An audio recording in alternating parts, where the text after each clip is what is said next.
Goeiemôre, Dok Matt wat praat. Ek sit op die strand en nou kyk ek om my heen. Die strand is vol, son bak neer op die mense en almal is besig om dit te geniet. En oral is daar sonsambrele. En nou kyk ek na al hierdie verskillende sonsambrele. Party het slagspreuke op, party is net mooi kleurvol, maar daar's spesifieke een wat ek toe nou sien. En dit is toe nou 'n versekeringsmaatskappy se sonsambreel waaronder die mense sit.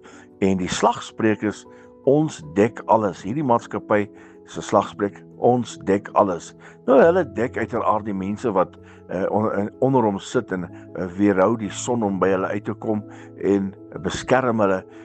Maar dit is nie waaroor dit gaan nie. Hulle dek alles, hulle dek die motorkar, hulle dek die huis en al die besittings wat hulle het, dek hulle in geval van nood of skade of vloedskade of inbraakskade, dek hulle als.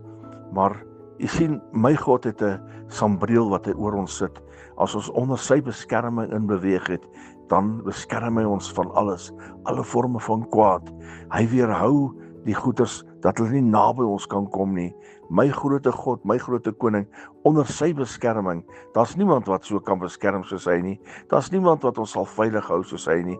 As ons onder sy beskerming is ons onder die beste beskerming wat daar ooit kan wees. Ek wil u bemoedig, as jy nie Jesus as u beskermheer het nie, kan ek u verseker en bemoedig, daar gaan geen beter beskermheer wees nie. Kom onder sy beskerming, kom onder sy bewaring. Hy gaan jou veilig hou, hy gaan jou beskerm en hy sal seker maak dat geen skade naby jou tent sal kom nie. Geen skade naby jou landerye gaan kom nie. Hy sal jou veilig hou, hy sal die springkaan van jou landerye afhou en hy sal die dief wat sluip in die nag, sal hy weghou van jou af. As jy onder sy beskerming is, Jesus, die grote God wat in altyd daar is om te beskerm. Herlewingsgroete.